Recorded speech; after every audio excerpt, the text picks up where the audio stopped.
श्री स्वामी समर्थ मैत्रिणींनो, कशा आहात तुम्ही सगळे? आशा व्यक्त करते स्वस्त असाल, मस्त असाल, स्वामींच्या सेवेमध्ये रममाण असाल. श्रावण महिन्याचे व्हिडिओ तर येतच आहेत. सकाळी वरदलक्ष्मीचे व्रत यावर व्हिडिओ केलेला आहे. अजूनही ज्यांनी पाहिला नसेल त्यांनी अवश्य बघा, कारण 28 ऑगस्ट रोजी येत आहे वरदलक्ष्मी व्रत आणि वर्षातून एकदाच येणारे हे व्रत. भरपूर सेवा उपाय आपल्याला करायचे आहेत, कारण या दिवशी आहे माता लक्ष्मीचा दिवस. आणि माता लक्ष्मीचा दिवस म्हटलं की असं पण आपण खूप सेवा करतो, पण हा तर वरद लक्ष्मी व्रताचा दिवस आहे. कृपया सगळ्यांनी जे काही व्हिडिओमध्ये सांगितलंय त्याप्रमाणे सेवा करा. चला, आत्ताचा विषय आहे राशी विषय. खूप इंटरेस्टिंग व्हिडिओ आहे आणि या 6 राशी ज्या मी सांगणार आहे त्यांना छोटे छोटे उपाय पण सांगणार आहे. संपूर्ण सप्टेंबर महिना किंवा लाईफ टाइम जरी त्यांनी हे उपाय केले, अगदी लहान लहान उपाय, तर तुमच्यासाठी ते खूप चांगलं आहे. कोणत्या त्या राशी आहेत किंवा काय बदल होणार आहेत लगेचच बघूया. त्याआधी तुम्हाला सांगू इच्छिते की तुमच्या राशीनुसार आणि तुमच्या अडचणीनुसार ज्यांना कुणाला माझ्याकडून क्रिस्टल ब्रेसलेट हवे आहेत रेकी करून, किंवा क्रिस्टल हवे आहेत, वेगवेगळ्या कोणत्याही वस्तू तुमच्या राशीसाठी खास हव्या आहेत, सिद्ध मंत्र देखील मी देत असते, ज्याला अघोर लक्ष्मी किंवा कर्जमुक्ती असे वेगवेगळे मंत्र मी देत असते. आणि तेही तुमची रास, जन्मरास, जन्मनाव हे सर्व बघून तुम्हाला मी देत असते. तर त्यासाठी सुद्धा संपर्क साधू शकता तुम्ही. खूप उपयोगी वस्तू आणि उपयोगी मंत्र मी देत असते. चला, आजच्या व्हिडिओला सुरुवात करूया. या सगळ्या 12 राशींपैकी काही 6 राशी अशा आहेत ज्यांचे सप्टेंबर महिन्यापासून नशीब पलटायला सुरुवात होणार आहे. म्हणजेच त्यांच्या आयुष्यामध्ये सकारात्मक बदल घडणार आहेत, ज्यामुळे तुम्हाला ज्या नेहमीच्या चिंता सतावत असतात त्या थोड्या थोड्या प्रमाणात कमी होताना दिसतील आणि प्रगतीचे मार्ग उघडे होताना तुम्हाला दिसतील. कोणत्या आहेत त्या राशी? तर सगळ्यात पहिली रास आहे ती म्हणजे वृषभ रास.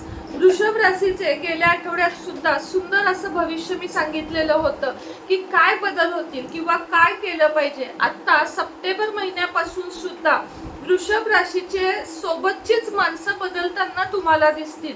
म्हणजे जी लोक तुमच्याशी बोलायला 10 वेळा विचार करत होती किंवा या व्यक्तीशी बोलू का नको असा विचार करत होती, ती लोक सुद्धा आता तुमच्या जवळ येणार आहेत. म्हणजेच काय, तुमचे शत्रू सुद्धा तुमचे मित्र व्हायला बघणार आहेत. त्याचं कारण तुमचे दिवस आता थोडे चांगले सुरू होणार आहेत. आणि दिवस चांगले सुरू असताना किंवा आपल्याकडे पैसा असताना सगळेच जवळ येतात, पण कोणाला जवळ करायचे किंवा कोणाला नाही हे फक्त तुमच्या हातात आहे. कारण प्रगती पाहून जळणारे आणि प्रगती पाहून जवळ येणारे ही 2 व्यक्ती नेहमी एक असतात, हे लक्षात ठेवा. म्हणून जी लोक तुमच्या दुःखात सोबतीला होती त्यांना साथ द्या, बाकी ज्यांना लांबूनच नमस्कार. मला काय म्हणायचं आहे ते तुम्हाला समजलं असेल की जी लोक जवळ येतात तीच लोक जळतही असतात, म्हणून सावध राहा.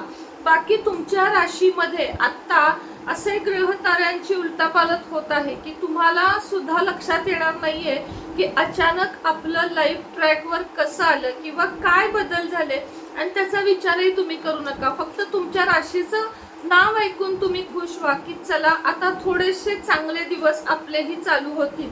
मी नेहमी सांगते की वृषभ रास, सिंह रास या अशा राशी आहेत ज्यांना कष्ट केलं तर भरपूर मिळतं, पण कष्टाला मागं सरकलं की यांची दैना उडते, हे नक्की आहे. त्यामुळं कष्ट भरपूर करायचे आहेत. तुमच्यासाठी उपाय म्हणजे तर तुम्ही अध्यात्माला खूप कमी मानता किंवा लांबून नमस्कार एवढंच मानता. तसं न करता रोज 5 मिनिटं तरी देवासमोर द्या आणि तुम्हाला ज्या आवडतं त्या देवाचं नामस्मरण करा. मग ते श्रीराम जयराम जय जयराम असू शकतं, ओम नमः शिवाय असू शकतं, श्री स्वामी समर्थ असू शकतं.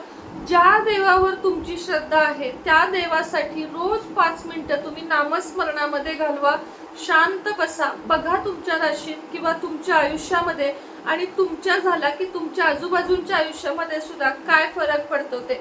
बाकी कौटुंबिक प्रेम भरपूर दिसत आहे, फक्त कुटुंबाशी तुम्ही थोडंसं जोडून घेतलं पाहिजे, म्हणजे जुळवून घेतलं पाहिजे. दुसरी भाग्यवान रास आहे कर्क रास. कर्क राशीचं नाव माझ्या तोंडात फार कमी वेळा असतं असं मागच्या व्हिडिओ खाली माझ्या कमेंट आले होते, मात्र तसं नाही. बरोबर ज्या त्या वेळेत ज्या त्या राशींचं नाव मी घेतच असते. कारण विनाकारण कुठल्याही गोष्टी सांगण्यापेक्षा खरंच जर काही तसे बदल दिसले तर मी ते लगेच तुम्हाला सांगत असते. तर कर्क राशीचं कसं आहे, कर्क राशी बघा, जसे सिंह रास, वृषभ रास, मेष रास, मीन रास यांचं सतत नाव चर्चेत असतं, तसं कर्क राशीचं नाव कधीही जास्त चर्चेत नसतं. कारण कर्क रास आपलं काम आणि आपण या तत्वाची आहे आणि तेच काम तुम्हाला आता तुमच्या आयुष्यामध्ये उपयोगी पडणार आहे. कर्क राशीचं कसं आहे, त्यांचा सगळ्यापेक्षा कामावर विश्वास आहे. कामावर फोकस केला तर सगळं काही मिळतं, हेच यांचं म्हणणं आहे आणि ते अगदी करेक्ट देखील आहे. कोणाच्यातही वेळ घालवण्यापेक्षा तुम्ही तुमच्या कामात वेळ घालवाल तर तुम्हाला त्याचे रिझल्ट दिसतात आणि यापुढे जास्त दिसणार आहे. त्यासाठी एकच काम करायचंय, तुम्ही कोणाशीही पार्टनरशिप करण्याच्या भानगडीत पडू नका. कारण तुमच्या राशीमध्ये पार्टनरशिप ही कधीच धार्जिन नाहीये. म्हणजे तुम्हाला एक तर नफा होत नाही, तोटा होतो आणि तुमच्यामध्ये मतभेद खूप होतात. म्हणून कुठलाही पार्टनर न ठेवता तुम्ही काम करायला शिका. अगदी कर्क राशीची पत्नी असाल तर पतीवर सुद्धा फारसं विसंबून राहू नका आणि पती असाल तर पत्नीवर सुद्धा विसंबून राहू नका. थोडक्यात काय पार्टनरचं सुख या लोकांच्या नशिबात नसतं. मग ते व्यवहारात असू दे किंवा लग्नामध्ये असू दे. पटत असेल तर नक्की सांगा की हो ताई, आमची कर्क रास आहे. सगळ्यांनाच जोडलं जाईल असं नाही, पण बऱ्याच अंशी हे आहे. आता कर्क राशीला कौटुंबिक सुख बऱ्यापैकी दिसत आहे. मित्रमैत्रिणींची साथ, विद्यार्थ्यांसाठी सुद्धा कर्क राशीच्या सप्टेंबर पासून चांगले दिवस बघायला मिळतील. मात्र कष्टाला मागं सरकायचं नाहीये. कर्क राशीसाठी एकच उपाय आहे की त्यांनी आपले जे तळपाय असतात ना, तळपाय बघा तुम्ही, तळपायांना खूप दुर्लक्षित केलं जातं की स्त्रिया असतील तर क्वचित कधीतरी पेडिक्युअर तरी करत असतील, पण पुरुषांचं अजिबात लक्ष नसतं. तर तसं करू नका. शनिवारी प्रत्येक एक उपाय तुम्हाला सांगते. पाण्यामध्ये एक मोठं पातेलं किंवा काहीतरी घ्या, बादली घेऊ शकता. त्यामध्ये तुमच्या पायाला सोसेल एवढं पाणी घ्यायचं आणि त्या पाण्यामध्ये मीठ आणि लिंबाचा रस टाकायचा. वाटलं तर थोडासा शॅम्पू, अगदी थोडासा एखादा टाकू शकता आणि त्यात पाय घालून तुम्ही बसा. आणि ते झाल्यानंतर हे जे पाय आहेत त्याला दालचिनीची पावडर थोडीशी चोळा. स्वच्छ पुसल्यावर बघा तुम्ही तुमच्या आयुष्यातली निगेटिव्हिटी बऱ्याच प्रमाणात कमी होईल आणि तुम्हाला एनर्जेटिक वाटेल. तर हा आहे सप्टेंबर पासून करण्यासाठी कर्क राशीचा उपाय. पुढची आणि महत्वाची रास आहे सिंह. तसं तर सिंह राशीचं मी नेहमीच नाव घेते कारण सिंह रास माझी फेवरेट आहे आणि खरंच माझी स्वतःची रास आहे. पण सिंह राशीच्या बाबतीत खूप जास्त आयुष्य जात आलं, 40शी झाली, 40शी येते, 40शी झाली तरीही त्या लोकांना माणसंच कळत नाहीये. जसं की मला आजपर्यंत सुद्धा माणूस कशी असतं, समोरचं आपल्याशी काय उद्देशानं बोलतं हे अजूनही कळत नाही. तर तसं करू नका मैत्रिणींनो. आता तरी माणसं ओळखायला शिका. भले तुम्ही वयाच्या कोणत्याही कॅटेगरीत असाल, सिंह राशीसाठी मोठी गोष्ट माणसं ओळखायला शिका.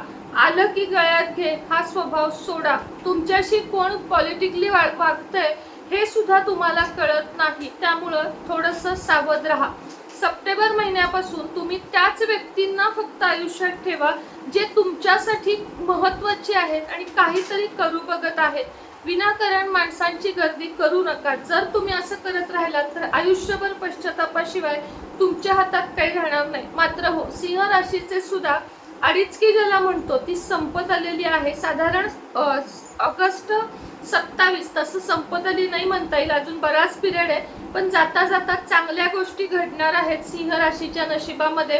आणि सिंह राशीनं एकच करायचं, नामस्मरणामध्ये श्रीराम जय राम जय जय राम हा जप जास्तीत जास्त करायचा. रामरायाची सेवा करणं आणि राम म्हणजेच विष्णू कृष्ण यांची सुद्धा सेवा करणं हे खूप महत्त्वाचं आहे. गुरूंना विसरून तर चालणार नाही, पण श्रीराम जय जय राम हा मंत्र किमान 21 वेळा तरी दररोज म्हणा किंवा संध्याकाळी रोज राम रक्षा ऐका किंवा म्हणा. हा सिंह राशीसाठी एक मोठा उपायच म्हणा, कारण हा केल्यामुळं तुमची मनोबल वाढणार आहे आणि तुमच्यात चांगले बदल होताना तुम्हाला दिसणार आहेत. पुढची रास आहे वृश्चिक रास. वृश्चिक राशीने जे काही आतापर्यंत सोसले आहे ते आता त्याचा थोडासा परिणाम कमी होताना तुम्हाला दिसणार आहे. वृश्चिक राशीच्या नशिबामध्ये सप्टेंबर महिन्यापासून खूप चांगले पॉझिटिव्ह बदल तुम्हाला घडताना दिसतील. जास्त नाही सांगणार, पण आर्थिक सुबत्ता तुमच्याकडे वाढणार आहे. आर्थिक ज्या गोष्टींमुळे तुमचं मनोधैर्य खचलं होतं, तर आता तुम्हाला त्याचे पॉझिटिव्ह रिझल्ट दिसणार आहेत. आर्थिक सुख लाभणार आहे.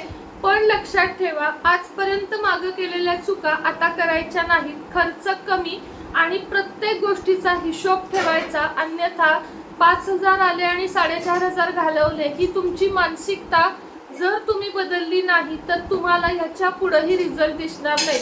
आर्थिक प्राप्ती जशी जास्त होती, लक्ष्मी प्राप्ती, तसं थोडं थोडं बाजूला काढायला शिका. भले ते 500 रुपयातले 50 रुपये असू दे, पण वेळेत सावध व्हा.